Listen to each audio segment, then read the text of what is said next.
My amp unit, welcome to the Monday Night Raw review and reaction for Monday, September 23rd, 2019. Don't be scared, don't come in fear. This is Donnie the Demon. He's a good dude. Doesn't talk too much and he's a little stiff, but he's a good dude. You see, Donnie the Demon has been watching Monday Night Raw for the past 10 years and, well, this is the residual effect. Oh, but Donnie the Demon, you, me, all of us in the wrestling community, we might be in store for an energizing boost. Word around the campfire, rumor has it in the wrestling community that we may, starting next week on SmackDown and Raw, we may get Pyro back. You see, it's the season premiere for WWE. We're hearing rumblings that they might have a new theme, a new introduction, maybe even a new set, and most importantly, Pyro might be back. If you've been faithful to this channel for the past 2.5 to 3 years that I've had it, then you know damn well how high I am on Pyro. It might seem like a little detail to a lot of you, but is a major detail in the grand spectrum of things, the grand scheme of it all. Pyro gives you that energy boost right at the beginning that tells you subconsciously this is the place to be. It brings that excitement right from the jump. You go back to that Attitude Era and something that was so special before anybody even came down to the ring. It was the entrance theme.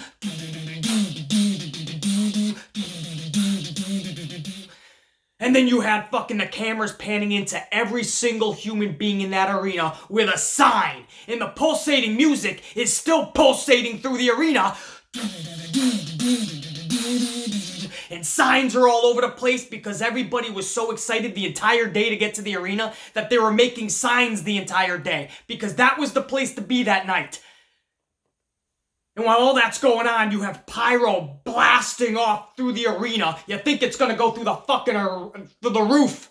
It's fucking electrifying. No pun intended, Rock. But it is electrifying. Blast! It wasn't just pyro like you would see over at Disney. This was blasts. Explosions, and it was beautiful. It got you excited before anybody even came down to the ring.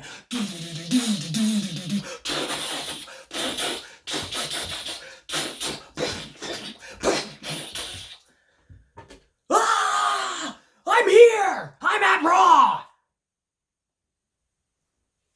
Now what do we get?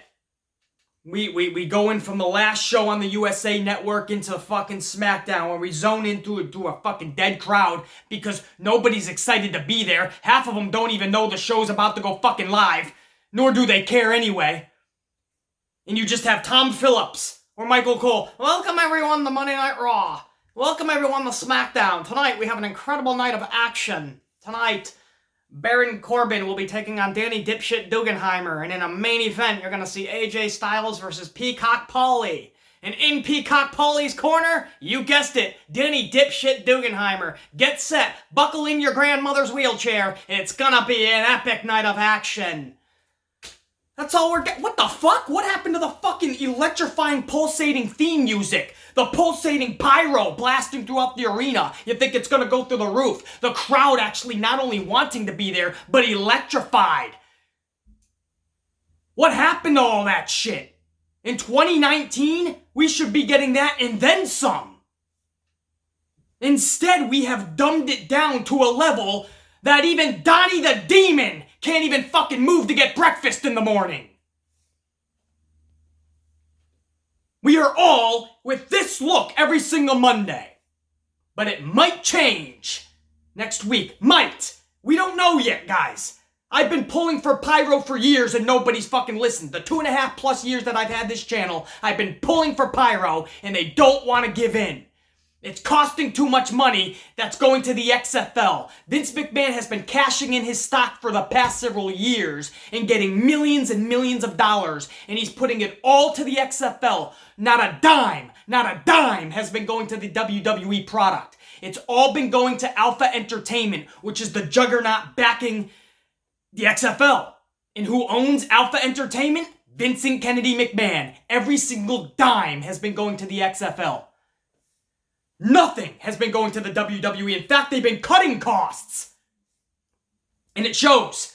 What makes Disney so fucking epic year after year? It just doesn't seem to lose its momentum. What makes Universal Studios dominant year after year and it doesn't seem to lose momentum? In fact, Disney and Universal seem to gain momentum every single year. Why is that? It's because they keep investing in the product. If you go down to Orlando, Florida at any time during the year, every year, you're going to see construction cranes. You're going to see hotels being made. You're going to see new lands being created, new rides being structured. You're going to see non-stop construction. Even when they have bad months, they don't say, oh, we're going to have to be cost efficient next month. What they say is, let's spend even more money. So they start building Harry Potter worlds and Nintendo worlds soon. And Star Wars lands, Toy Story lands. They take a concept and they start building lands, worlds. And they keep doing it consistently, and that's why people keep showing up and loving it. They do not cheat any person out of their experience. Never does Disney cheat you out of an experience or Universal, and that's what makes a dominant brand, a dominant company. Even when they're taking a loss, taking a hit, they're going to invest even more to rectify it. Vincent Kennedy? He's been cutting costs for the past several years. He's been cutting corners for the past several years. Pyro being one of them. One in a long laundry list of things that he's taken away or cut back on. And what has been the effect? Nobody is showing up to those house shows anymore. Half the arena at least is empty. Merchandise sales have plummeted. The ratings down. You start bringing back those little things to a lot of people, but major to the amplified man like Pyro, things will start changing. People's perception of what they're watching will start changing, especially if you give us what you gave us last night, which is longer wrestling matches, because that's what we got last night. A couple of 20-minute matches and a couple more nearly or at 15 minutes. 4 matches hit the 15-minute mark. 2 of them 20 minutes. Who would have thought a crazy concept if you give actual professional wrestlers time and long wrestling matches that the product might be good? Who would have thought that? Oh wait, the amplified man would have thought that. Last night, I liked what I saw as far as the direction WWE was going in. Longer wrestling matches. And if you put people that can actually wrestle or that have good chemistry, you're probably going to have a good show when it was all said and done. And I can pick 4 matches that I actually pretty much enjoyed last night. That, to me, is a decent fucking show. Or at least cuts back on the boredom. And that's what we need. And you have people that claim they want more wrestling, longer time, better time for these individuals. We got some good wrestling last night. I'm sure there's still people that are going to complain and bitch, but those are just the people that want to complain and bitch just for the sake of complaining and bitching. Just because it's fun to them. Half of them probably don't even watch the product. They just can't wait till people like me shit on it so they can say, thank goodness I didn't watch it. The amplified man's more entertaining than the actual show. Well, that shouldn't be. I thank you for that, but I shouldn't be. Last night, we had a step in the right direction. Longer wrestling matches. Let them have the time to shine. Male and female last night. But on top of that, if the rumors we are hearing are correct, and we get some pyro, and maybe a damn good entrance theme, and you put some life back into the show, put a fucking post back in it, maybe we have something brewing here. Maybe Paul E. Dangerously, or as you know him as Paul Heyman, maybe we got something rocking. Maybe they're getting into Vince McMahon's dome piece, or maybe because it's getting closer to the XFL, maybe Vince McMahon is more occupied with that. Pretty cool, I'll take it. But that's my opening monologue on this review this week. My opening monologue is dedicated to pyro and the thought, the concept the idea that it might return soon, maybe even as soon as next week. Trust me, Vince, it's an investment that pays off. Maybe not in the monetary sense, but subconsciously and upfront in your original conscience, you're going to have your audience knowing that's the place to be. And I promise you, there is no substitute, not even financially. There's no substitute for passion, for excitement, for intrigue. When you can get people feeling those ways, there's no dollar amount in this world that can compete with that feeling. Feelings trump monetary gain. Always remember that. Shall we start the show? Let's start it off with our number one. Seth Rollins starts the night talking about his upcoming match at Hell in a Cell with The Fiend and how he's already slayed beasts and monsters, and now The Fiend shall be no different. But see, we didn't get too far, because once he said he slayed beasts and monsters, Braun Strowman hits the ring. He takes issue with mentioning him in a roundabout way. So Strowman hits the ring and says, if you got something to say it to my face.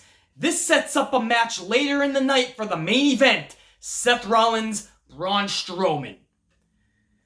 Alright, I see where they were setting up to. I think there was a better way to go about it. It didn't have to be so kind of lame, so kind of tame, so timid.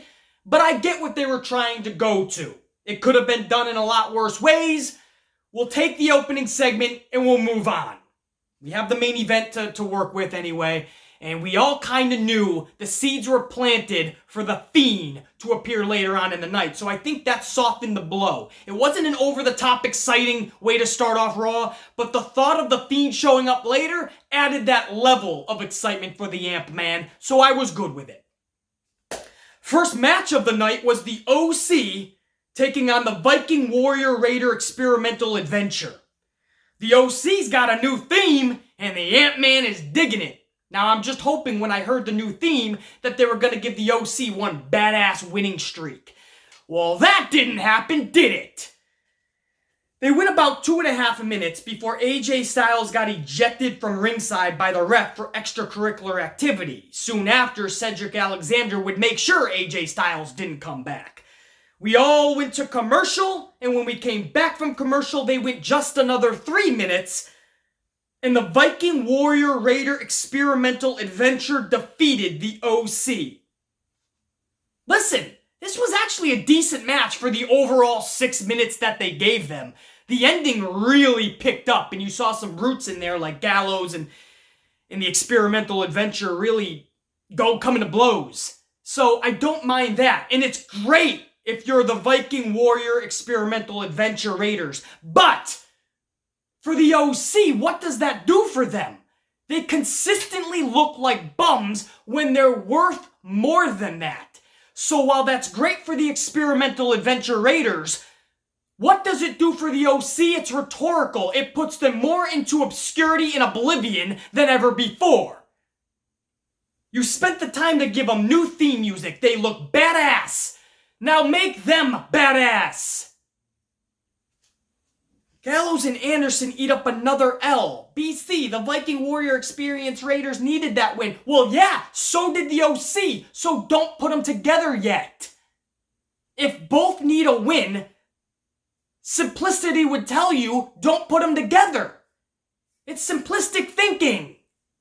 It's not rocket science. They both have to win their next match. Don't put them together. I digress. Again, this was a 6-minute match, tops, and the Viking Warrior Raider Experimental Adventure tops the OC. Backstage, we have a Becky Lynch backstage interview with Michael Cole. Becky Lynch says, and I quote, "I want Sasha on a hot streak. At Clash of Champions, it was typical Sasha Banks, running through the crowd and looking for the exit." Becky Lynch said, at Hell in a Cell, the cell won't be to keep Bayley from coming in. The cell is going to be there to keep Sasha Banks in and not being able to escape. So Becky's saying, I don't care about Bayley. The cell's not there to keep her from coming in. The cell is there to keep Sasha in and not going out. I kind of like that. Listen, as a Sasha mark, I'll be the first to admit this is the best Becky Lynch has been in a while, or has been seen in my light as far as promos. When she's out of that ring and she's really just conducted in her ways, in her words, she's not only, you can get every fucking word coming out of her mouth, but she's in a zone and she's really thinking about what she's saying. She's not in the middle of the ring just trying to get a reaction or screaming weirdo. You little weirdo. How many times can you say that before it's a lame-ass promo? But when you're sitting down and you're in your element, you be more badass. If you're Becky Lynch, she seemed more badass last night. That's the Becky Lynch I need to see more of. No more little weirdo promos. Becky Lynch looked good in that last night. Simplistic. That's all you needed her to do. You didn't need her to get involved or physical with anyone. You just needed her to look good. Like I've been asking you to do for Sasha Banks for the past 2 weeks. I'll get to that in a minute, by the way, to end hour number 1. But before we could end hour number 1, we had Rusev defeating EC3 in 90 seconds. I'll say it again for those of you in the back that think you heard me wrong. No, you heard me correctly. Rusev defeated EC3 in 90 seconds. Just like the Experimental Adventure Raiders, that's great for them, but it sucks for the OC. That's great for Rusev to get a 90-second victory over EC3, but what does it do for EC3? It's rhetorical. Put some more in oblivion and obscurity than he already was. I feel bad for this guy. EC3 is somebody that when he got to the main roster, when he got to WWE period, meaning NXT, I didn't care for him. I just thought, oh, it's another TNA Impact castaway. He's not going to make an impact. He's a bum. But I started to see something out of this guy, and I started thinking, he could be used in plenty of different ways. Plenty of different ways. Instead, they chose one way to use him all right, and that's by looking like a jackass every week. Oh, I'm sorry, that's false.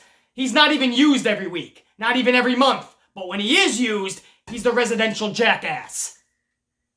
I don't blame him for having that red cup, and I don't blame him if he wants to fill it with whatever the fuck he wants to fill it with.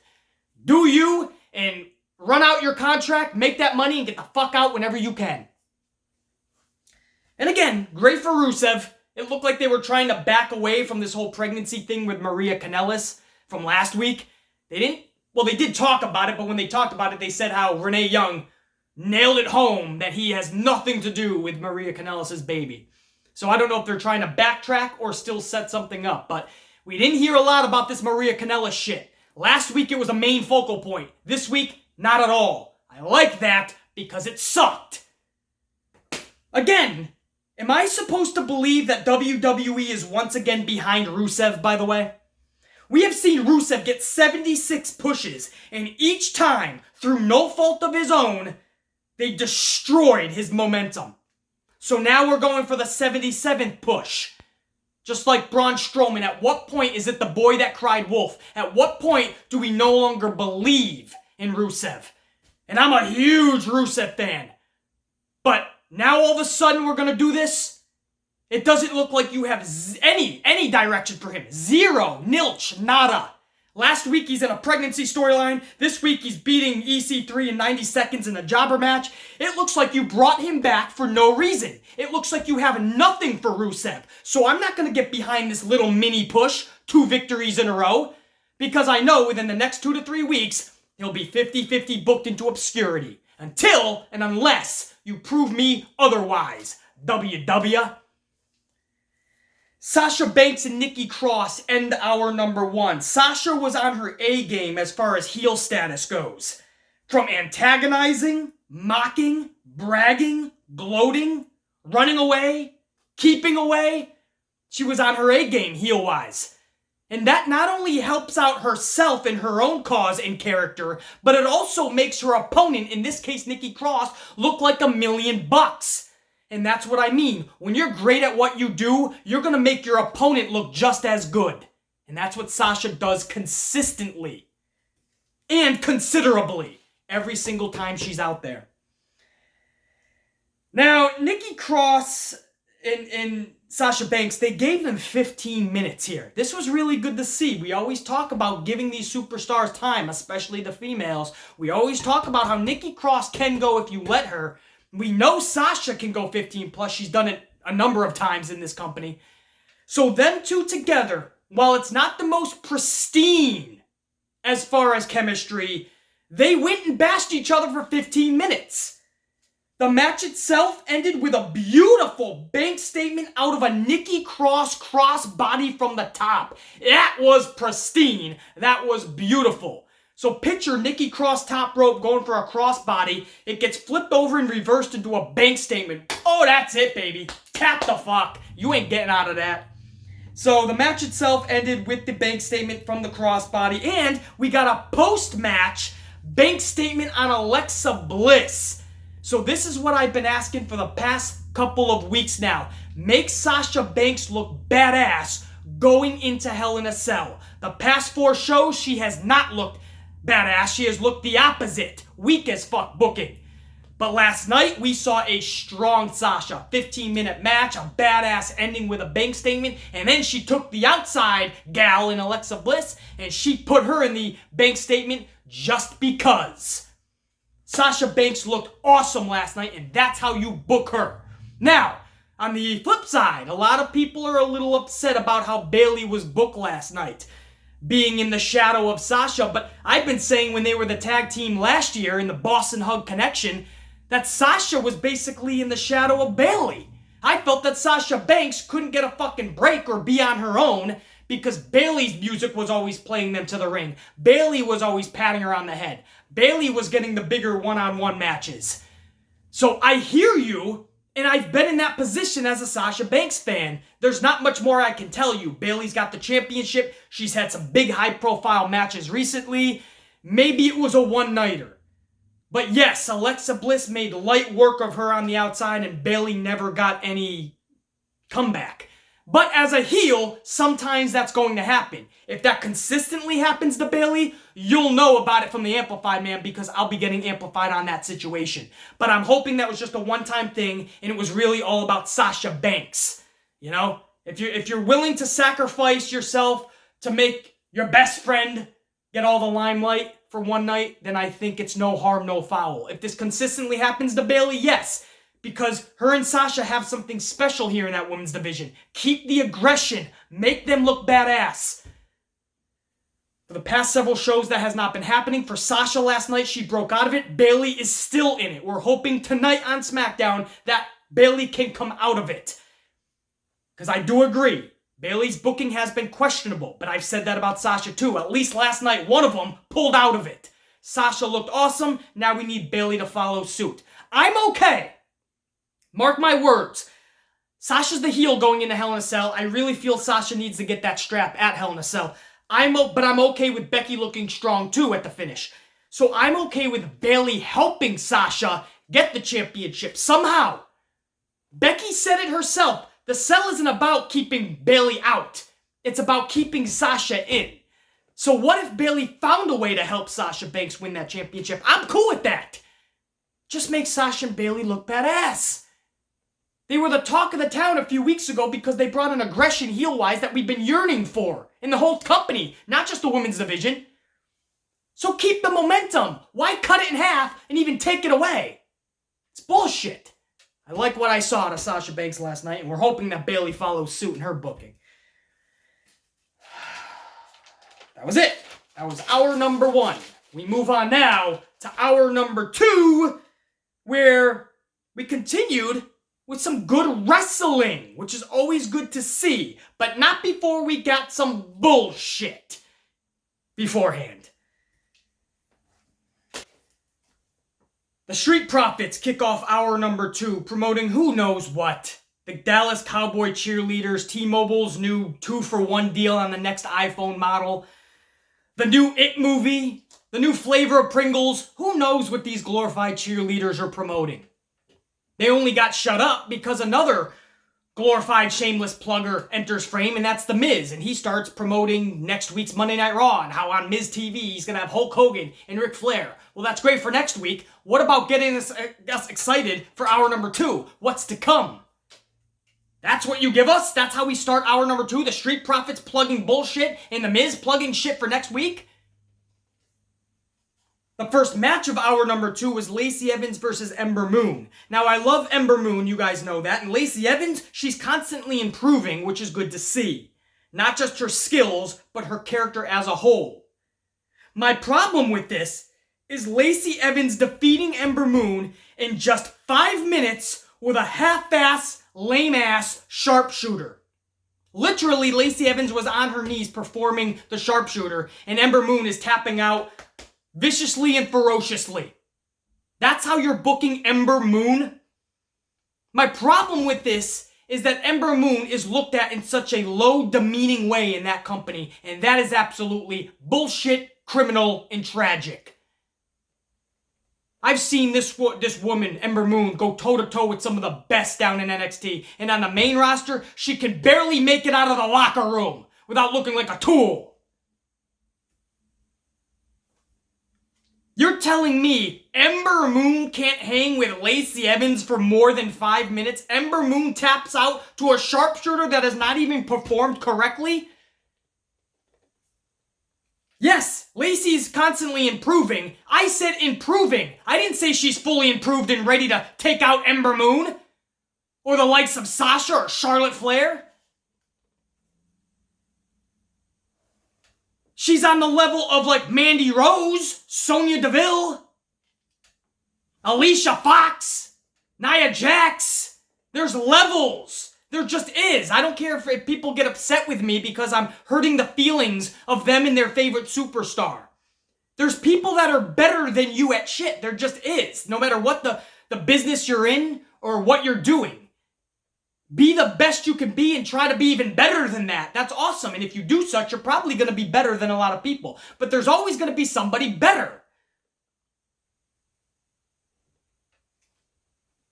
Improving does not mean put her in there with Ember Moon and have her beat her in 5 minutes, even if it's a fucking lame-ass, half-ass attempt at a sharpshooter. No! Ember Moon deserves so much better than this, and I sound like a broken record. And at this point, I can only fight this battle so much before Ember Moon has to pull a Sasha Banks. Beastie, every time someone doesn't get their way, they can't just get up and leave. Really? Bullshit! If you're an employee, maybe not. I went over this in a week ago's podcast, I think, in one of those videos anyway. These are not employees, guys. These are independent contractors. If you're an employee, you have to make your company look great. No question. When you're an independent contractor, your number one mission is to make yourself look great.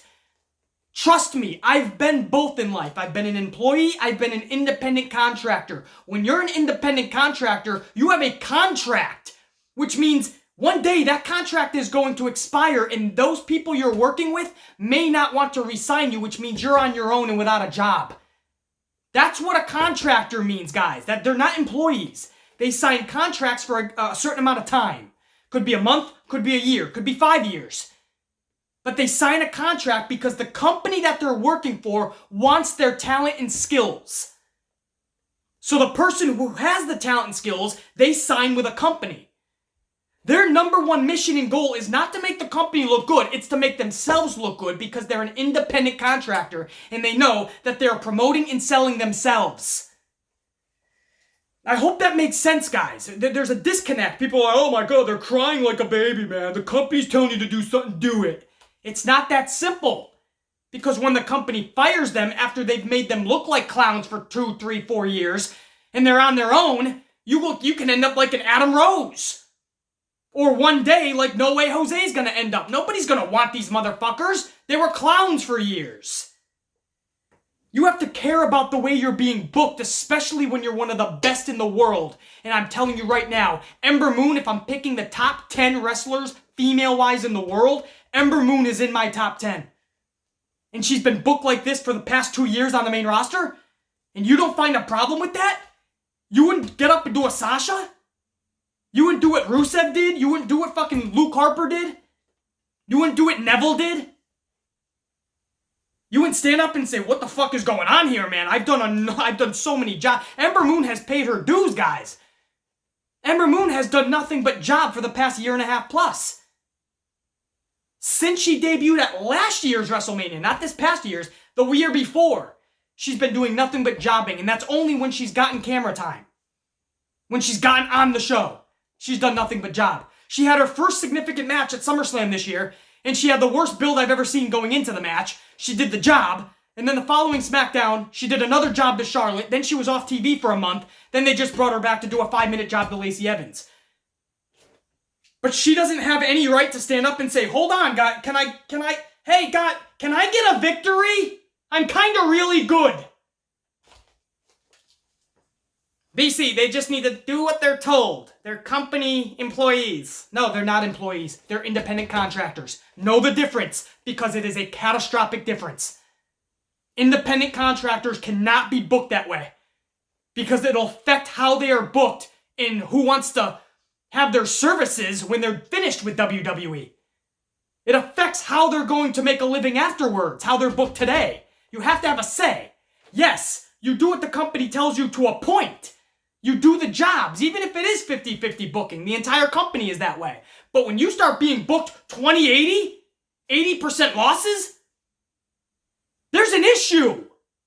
And it's going to affect your livelihood going forward. And all of this is for what? A Lacey Evans versus Natty rematch. Do you care? Do you care about Natty and Lacey? No, don't worry. I don't either. The Firefly Funhouse is up next. Bray has a Seth Rollins action figure because Ramblin' Rabbit and Huskus the Pig are talking about how they're actually Seth Rollins fans. So Bray Wyatt has the fucking Seth Rollins action figure in his hands, and he breaks it in half. And Wyatt gives it to Ramblin' Rabbit and the other half to Huskus the Pig, and he says, "Sharing is caring. See you in hell." And he looks at the camera, obviously saying that to Seth Rollins. So he breaks Seth Rollins in half, obviously very symbolic. And even before he got to the sharing is caring, he went through a little bit of a lesson to be learned, talking about how it's never good to be attached to something too much, because you start getting feelings like needing it, and then you start getting the feelings once they let you down of being abandoned and not having it anymore, and that loneliness, that emptiness. So never get attached to something or someone. It was like a lesson. And nothing in the Firefly Funhouse goes without meaning. And later on in the night, it was really interesting because that lesson actually would have much more meaning than we could have thought when he attacked Braun Strowman. I'll talk about that in a few minutes. But moving on with hour number 2, once we got off of the Firefly Funhouse, Carmella and R-Truth are in the middle of the ring with a plethora of superstars around the ring. And Carmella gets on the mic and says, "Guys, I've had enough. I can't do this anymore. Please, stop chasing Truth and me. We're done. I can't do it anymore, Truth. I'm sorry. This is too much."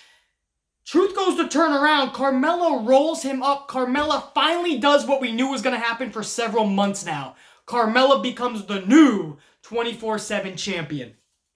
Now, Truth actually is happy for her. In the women's locker room, once Truth is like, "Oh, you got me," and he's kind of holding up Carmella's hand, and Carmella's celebrating, the female locker room now empties, and they start coming to the ring. So now the roles are reversed. The men on the ringside apron, they're like, "What the fuck do we do?" The women are now coming down, and the chase is on. Carmella jumps on R-Truth's shoulders, and they're running through the crowd, and the women are following them. So the roles kind of reversed. I don't know, man. It was a good little switcheroo. And now Carmella's got that 24/7 championship. And it'll be cool for the next several weeks to see the women really take center stage with the title and see if they can bring some flavor to it. I'm down with it. We ended hour number 2 in a really, really good way. Just like we ended hour number 1 with what I felt was a good wrestling match, Sasha and Nikki. We ended hour number 2 with a solid wrestling match, Chad Gable versus King Corbin. Gable vs. Corbin 2 was just as good as Gable vs. Corbin Part 1. And we went another 20 minutes in this match. This was really awesome to see. We saw a 15-minute match with Sasha and Nikki earlier, and I was like, whoa, what happened to Vince? Did he have to go to the bathroom 1-2 minute long? Like, did he know they just went 15 minutes? And here we are with a 20-minute match with Gable and Corbin. We knew they had the chemistry last week in the finals of the King of the Ring tournament, so they said, can we get lightning in a bottle twice? Let's see if it's real chemistry or if this was just a fluke. They put him out there for another 20 minutes, and it was lightning in the bottle again. It was no fluke. It's dynamite chemistry. This was 20 minutes, as I said, and each minute just got better as time went on, I felt. So these two obviously have the chemistry. The finish was the old school scepter to the dome piece, just like Randy Savage used to do. And I felt this was perfect. Baron gets DQ'd, obviously, because he took his scepter and put it into the dome piece of Chad Gable. But both Gable and Baron looked good with this finish. You can't go wrong with this. They both looked dynamite during the match, 20 minutes. Neither one of them looked fucking weak. They both tried to do their very best to win this. And when times got too tough on the 20-minute mark, heel Corbin, because he is a heel, took the newly crowned scepter and he put it right into Chad Gable's dome piece. That was fucking awesome. He's already using his king's equipment to his advantage like a true heel and true king would do. Chad Gable loses nothing out of this, obviously, because he won the match via DQ and he wanted to win it via submission. But Baron Corbin took the low blow way out. And Corbin obviously looks good here because he hung with somebody like Chad Gable again for 20 more minutes. And he can go on and say, yeah, even though I could have finished him off the right way, I felt like ending it right there. The way I wanted to do it, scepter to the dome piece. Corbin looks good here, man. Everybody wins, especially the crowd and the audience in attendance, especially who was loving it, especially at the end. But the crowd at home, I know, gauging by the community, we were loving that shit. That was the perfect ending. And it sets up a part 3 because now we're 1-1. Even though it was a DQ, it's still 1-1. You gotta have the rubber match now, and this is actually a rubber match I give a shit about. I'll watch them one more time. And I think this is where it has to be pretty legitimate. There's no schmozzery in the finish. Either you're gonna give Gable the momentum that he's been fucking scratching for years now, or you're gonna make King Corbin something really special and he gets the ultimate W over Gable. Either way, you gotta pick one. There can't be any schmozzery in match number 3. I just hope they give him another 20 minutes and we all win with that shit. But that's how they ended hour number 2. Hour number 3. Let's do this. And hour number 3 kicks off with a fatal 5-way number 1 contender for the Universal title match. Even though Bray Wyatt is the number 1 contender and that match isn't until October 6th, Hell in a Cell. So this actually makes no sense, this match. But we haven't made sense in this company for years. Why start now? At least we gotten some solid wrestling up until this point, and this has a chance to be a solid match, so beggars can't be choosers. I was willing to overlook the bullshit. Ricochet versus Mysterio versus Bob Roode versus AJ Styles versus Shinsuke Nakamura. This is elimination style rules. This fatal 5-way, so it'll come down to 2 people and 1 ultimate winner eventually.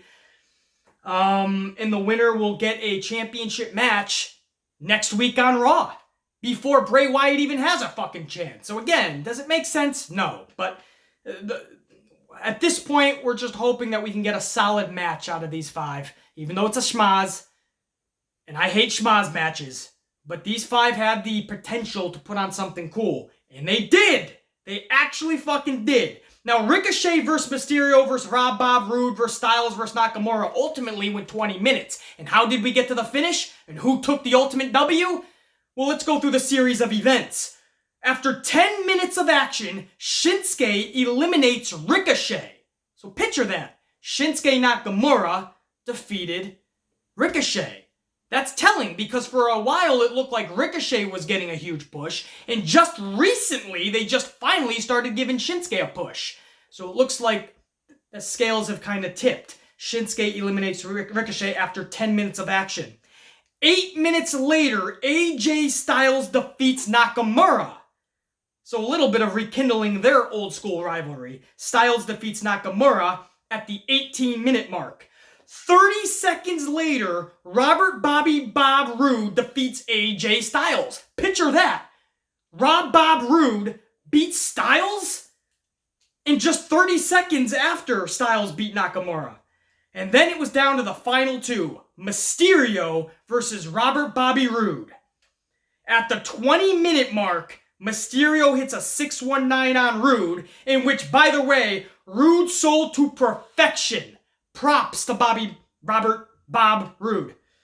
In fact, you know what? Because he sold that so damn well, I'm no longer going to call him Bob Roode. I used to give him shit because he changed his name. But you know what? Now I'm just going to call him Robert Roode. He's earned that. That was a badass selling. And Mysterio, with that 619, picks up the ultimate W. So as I left on Twitter last night on the conclusion of that match, and I quote, "I can't stand multi-man schmaz matches. That said, that Fatal 5-Way was pretty fun to watch. 20 minutes in length with everyone going hard. Mysterio versus Rollins next week should be damn good." I left that on Twitter at the conclusion of that match, and I stand by every word of that I spoke last night. I stayed true to those fucking words this morning. I honestly think Mysterio and Rollins is going to be dynamite next week if they give them at least another 20 minutes. And it looks like they're going that way. They're actually giving their wrestlers time to wrestle. There's a concept. And if you give Mysterio and Rollins 20 fucking minutes, that's good. No, under no circumstance does Mysterio walk away with the title. That's nonsense. I don't want some schmazzery, I can fucking speak, where he gets added into the Hell in a Cell match either, just so Rollins doesn't have to eat a pill so Wyatt can eat a fucking pin. I can fucking speak. Eat a pill? I'm going back 20 years. Teenage years. Just so Rollins doesn't eat a pin, Mysterio's in the match, and Wyatt can walk off in that fashion. No, I don't need any of that. This just needs to be a solid match. Rollins gets the ultimate W, or at least walks out with that title somehow. That's all that needs to happen. But it's going to be a solid match. So anyway, that was the whole first half of the third hour. The Schmaz 5-Way match. And even though there was really no meaning or it just didn't make sense, listen, we got a damn good 20-minute wrestling match out of it. And stemming from that, we're going to have another damn good wrestling match next week, it looks like. So, whatever. We'll fucking take it. You know, you can't change everything in this company. You can only hope for the best and scream at the top of your lungs things that need to be changed. And if somebody hears it and changes shit, that's awesome. If not, we can only hope that we get good fucking wrestling. Shit that entertains us. Shit that's fun to watch. That at least was. Braun Strowman and Seth Rollins, they're the main event and they're up next. After just 90 seconds of this match, I thought to myself, this is already better than their first match at the Clash. Rollins was selling the fuck out of those shoulder tackles. Literally, every time Braun would hit him with a shoulder tackle, Rollins was flipped inside out. So I love that. And watching Braun try to keep pace with Rollins was a thing of beauty in itself. Braun was really trying to go extra hard in there, and that's good to see. I love to see the effort. So this match was definitely better than their Clash match, I felt. We did not get a clear victor, as what we all thought would happen actually did come to fruition and happen, and I'm pretty sure we all welcomed it. And that's Bray Wyatt the Fiend appearing. He gives former Wyatt family member Strowman the claw, and as he's doing such, Rollins is trembling in fear, literally screaming in the corner. I gotta be honest, guys. I gotta give Rollins some credit here. Rollins has been selling the shit for the Fiend lately. I saw a video in Calgary where Rollins actually took on the Fiend one-on-one, weeks before their Hell in a Cell encounter. But Rollins, even during Wyatt's entrance, was selling it. Like, where is he? And he did that for 5 minutes. Looking over his shoulder, walking all around the ring. He didn't have to do that. He could have just been like Finn Balor at SummerSlam, just get out of the ring and just stand still and just watch everything like you're a fan. Rollins sold for the Fiend extra especially, and he didn't need to. And that was at a house show. Then on Monday, screaming like a fucking 6-year-old schoolgirl, man, screaming at the top of his fucking lungs. And I loved it because he brought this realism. Like, yes, you've slayed beasts. Yes, you've slayed monsters. This Fiend is something unlike you've ever seen before. And he's coming for you. And the way that the Fiend Wyatt is looking at him and stalking him like prey. And Rollins is screaming. I loved it. Extra selling for Wyatt. And I just had to give Rollins his props there, man. That's really cool. And he ends up giving Braun Strowman, Wyatt ends up giving Strowman another claw. And then all of a sudden we get the laughter and the screeches and the lights are flickering and finally they just go to a drum clash and the lights go out permanently. and the laughter is fucking extra vivid and eerie. And that's how Monday Night Raw goes off the air. Braun Strowman laid out from the claw, trembling in fear in the corner as Seth Rollins. Wyatt looking so fucking badass until the lights went out. We couldn't even see him. And that's that. Yeah. That's badass. If WWE can find a way, I know they let the jump on anything that's fucking working, and they like to overexpose it, but if they can find a way not to overexpose Bray Wyatt, The Fiend, this is something more special than we ever could have imagined with The Fiend, Bray Wyatt. If he gets the belt October the 6th at Hell in a Cell, you let him keep that belt for a full year at least. You don't have nobody beat him. You make him look fucking extra, extra, extra. And you make this motherfucker the baddest son of a bitch that company has seen in a long time. You put the rocket on a sumbitch, and you let that rocket soar. You don't put a rocket at someone and hope for it to be a dud. This thing has been created. Don't ruin it. Let's see how it can manifest beyond our wildest expectations. I love that ending. So not only did we get a plethora of good wrestling matches, I really enjoyed Sasha and Nikki.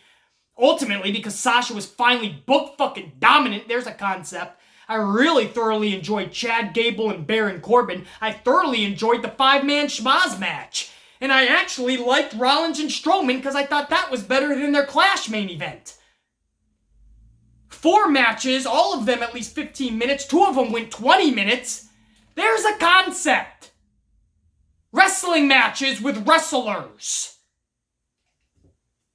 So finally, we got an event that wasn't boring. It's actual wrestling. This is what people have wanted, right? The people that didn't like it are gonna, right? You finally got the wrestling, so now they're gonna say, oh, I didn't like how it was done. I didn't like the people that were in it. You got good wrestlers in good wrestling matches. What more could you ask for? So it's clear that this was a much better Raw than we've seen in recent memory. And that's good to see. Leading into what we're hearing, we might be getting Pyro back, a new set, maybe a new theme song as we lead into the show. Dude, if we start getting these little pieces of the puzzle that aren't so little, but when we start putting them together, we could start the process of completing the puzzle on how to make WWE great again. This was a step in the right direction last night. I don't give a fuck if you don't want to hear it, or if your opinion is different. Oh, I didn't like it. I thought it was so boring. I thought it sucked. Too fucking bad. I dissect this shit every fucking week. This is what we fucking finally have been asking for. Longer wrestling matches with wrestlers that can actually go together. Nikki Cross and Sasha go together. Gable, Corbin, go together. The Fatal 5-Way, all 5 of them can go in the ring. They gave them 20 minutes. What more do you want, dude? Yes, we all want shit to make sense more. More logic, more common sense. I get it. This is a process. The company has been treacherous for the better part of 10 years. You think shit's gonna change in one night? This is a process.